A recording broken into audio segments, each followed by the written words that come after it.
myself Prashant Kumar. I am from AIIMS academy. AIIMS academy हमारी last 10 year से computer science education में working कर रही है और अभी आपको आइडिया होगा कि राज्य सरकार ने कंप्यूटर इंस्ट्रक्टर की वैकेंसी निकाली है हाल ही में। तो उसके अंदर किस टाइप के क्वेश्चन आएंगे, क्या पैटर्न रहेगा एग्जाम का, उसको ध्यान में रखते हुए एम्स अकेडमी ने अभी ऑनलाइन टेस्ट सीरीज लॉन्च करी है। ठीक है, इसमें वैसे वही क्वेश्चन है जो आपके एग्जाम में आ सकते हैं।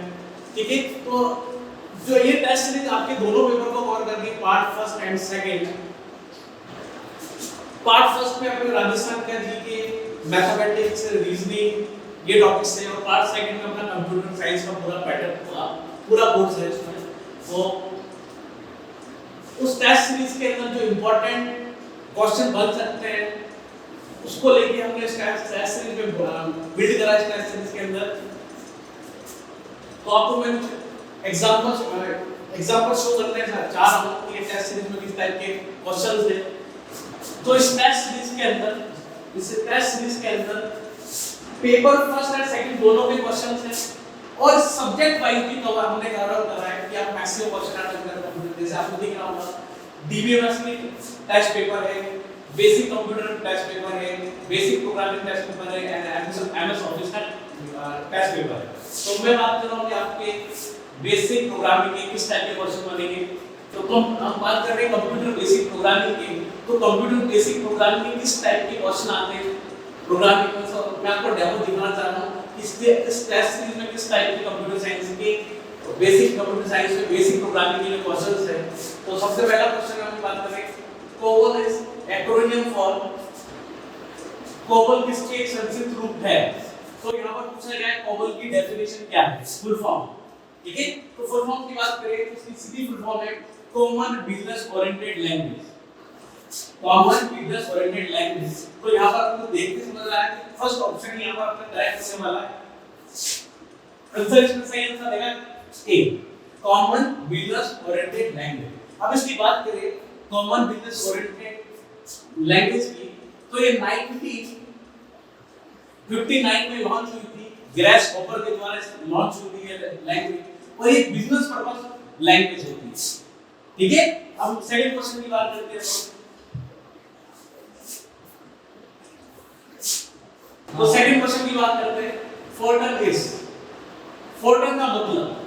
तो यहां पर आप फुल फॉर्म पूछिए आपसे फोर्टन की, तो फोर्टन की पूरा नाम जो कंप्लीट नाम है फॉर्मूला ट्रांसलेशन। तो यहां पर ऑप्शन अपना ए आंसर रहेगा, बाकी तीनों ऑप्शन गलत ही है। ओके, अब थर्ड क्वेश्चन की बात करते हैं अपन। तो थर्ड क्वेश्चन में लेते हैं अपन take one line, check it for errors and then execute. एक लाइन लेता है, त्रुटि के लिए इसकी जांच करता है, फिर निष्पादित करता है। ओके, तो यहां पर पूछ रहा है कि सीधी बात करें तो कि अपने आपको पता होगा कि लैंग्वेज ट्रांसलेटर अपने कंप्यूटर साइंस के अंदर कंप्यूटर में 3 टाइप्स होते हैं, असेंबलर, इंटरप्रेटर और कंपाइलर। ओके, तो कौन सा ऐसा लैंग्वेज ट्रांसलेटर है जो लाइन बाय लाइन एग्जीक्यूशन करता है। ओके, अगर यहां पर पहला ऑप्शन देखा असेंबलर, तो असेंबलर असेंबली लैंग्वेज में लिखे हुए प्रोग्राम को कन्वर्ट करता है मशीनी लैंग्वेज में। इंटरप्रेटर, अब यहां पर करेक्ट आंसर जाएगा आपका बी, क्योंकि interpreter language translator line by line करता है, तो यहां पर सही आंसर जाएगा बी। और अब सी की बात करें, लोडर क्या चीज होती है कि अपने जो हार्ड डिस्क में जो प्रोग्राम होते हैं उसको रैम में लेने का काम होता है लोडर का। ठीक है, अब थर्ड ऑप्शन है कंपाइलर। तो कंपाइलर आपको आइडिया है ये पूरे प्रोग्राम को एक साथ कन्वर्ट करता है मशीन कोड में। तो यहां पर अपना पूछा गया है टेक वन लाइन, तो option B is correct answer. अब अपन बात करते हैं क्वेश्चन नंबर 4 की। Percent D is converter letter 4, percent D किसके रूपांतरण पत्र है। ठीक है, तो परसेंट डी का कौन से वेरिएबल को प्रिंट कराने के लिए हम यूजफुल लेते हैं। जैसे पहला ऑप्शन दिख रहा है पर सीएचआर कैरेक्टर, तो ये कैरेक्टर वेरिएबल को जो प्रिंट कराते हैं तो we use the percent C and B option is the integer. Integer variable को प्रिंट कराने के लिए यूज द परसेंट डी। तो यहां पर करेक्ट आंसर आएगा अपना बी ऑप्शन। और फोर्थ सी ऑप्शन की बात करते हैं, फ्लोट के लिए परसेंट टाइप यूज करते हैं और डबल के लिए परसेंट एलएफ यूज करते हैं। तो यहाँ पर %d आपको क्वेश्चन में दिया हुआ है, तो %d के accordingly integer is the correct answer. Next question,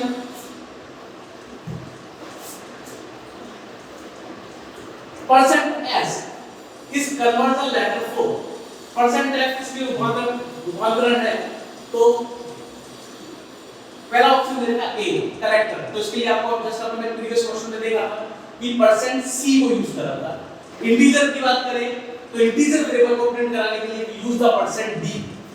float की बात करें तो %f और डबल की बात करें तो %lf। तो यहां पर करेक्ट आंसर आपको दिख रहा है, यहां पर क्वेश्चन में पूछा गया %f के लिए पूछा गया, तो करेक्ट आंसर आ जाएगा फ्लोट के लिए।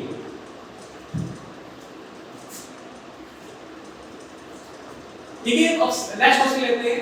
First take in the entire program check error compile execute it.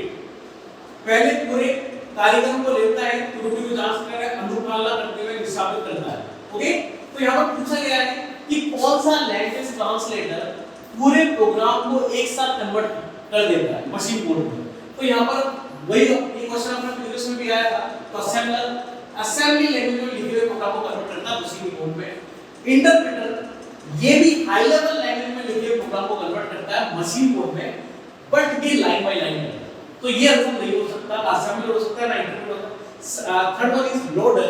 Loader में आपको बताया था ये आपके सेकेंडरी स्टोरेज से प्रोग्राम्स को प्राइमरी मेमोरी में लेके आता है, तो ये ऑप्शन भी यहां पर इंटरैक्ट हुआ। तो यहां थर्ड ऑप्शन दिख रहा है आपको कंपाइलर, तो यहां पर करेक्ट आंसर होगा आपका compiler. Compiler language translator high level language को मशीनी कोड में बदलता है, बट इसकी क्वालिटी ये है कि पूरे प्रोग्राम को एक साथ कन्वर्ट कर सकता है। तो नेक्स्ट क्वेश्चन की बात करते हैं लोग, /n इज यूज्ड फॉर। ठीक है, /n किसके लिए यूज में होता है, तो अलर्ट के लिए नहीं हो सकता, बी अलर्ट के लिए /a यूज होता है। ओके, यहां पर करेक्ट आंसर देगा बी न्यू लाइन। ठीक है, /n हम प्रोग्रामिंग में न्यू लाइन के लिए यूज करते हैं। नेक्स्ट क्वेश्चन, तो क्वेश्चन नंबर 8 की बात करते हैं अपन, which is the not the C keyword. निम्न में से कौन सा सी कीवर्ड नहीं है। ओके, तो पहले अपन बात करते हैं व्हाट इज कीवर्ड। तो सी की लाइब्रेरी में जो पहले से रिजर्व वर्ड होता है कीवर्ड। टोटल सी प्रोग्रामिंग के अंदर 32 कीवर्ड्स होते हैं। अब यहां पर देखना टाइप आपको फाइंड करना है कौन सा नहीं है। तो टाइप टैग एक कीवर्ड होता है जो उन डेटा टाइप बनाने के लिए यूज में होता है। ठीक है, एक्सटर्न एक कीवर्ड होता है जो एक्सटर्नल वेरिएबल बनाने के लिए यूज होता है। रजिस्टर ये भी स्टोरेज क्लासेस का होता है कीवर्ड है जो रजिस्टर वेरिएबल बनाने के लिए यूज होता है। अब ऑप्शन डी देखें तो लोकल, तो लोकल नाम का कोई भी कीवर्ड सी प्रोग्रामिंग में नहीं है। तो यहां पर आपसे यही पूछा है which is not the C keyword, तो करेक्ट आंसर हो गया आपका D. Next question, which one of the not reserved keyword in C language। Okay, तो कौन सा वर्ड यहां पर क्वेश्चन प्रीवियस क्वेश्चन की तरह ही है कि इनमें से आपको रिकॉग्नाइज करना है कि कौन सा कीवर्ड सी प्रोग्रामिंग में नहीं आता। तो A is the correct answer ऑटो आता है। ठीक है, ये ऑटोमेटिक वेरिएबल बनाने के लिए यूज में लेते हैं अपन, और बाय डिफॉल्ट भी कोई वेरिएबल अपन क्रिएट करते हैं तो ऑटोमेटिक होता है। केस स्विच केस में अपन यूज करते हैं केस को। मेन यहां पर एक फंक्शन होता है, तो यहां पर करेक्ट आंसर जो होगा आपका सी, आंसर नंबर सी है। और डी की बात करें रजिस्टर, तो रजिस्टर भी यहां पर स्टोरेज क्लासेस का एक कीवर्ड होता है। अब नेक्स्ट क्वेश्चन,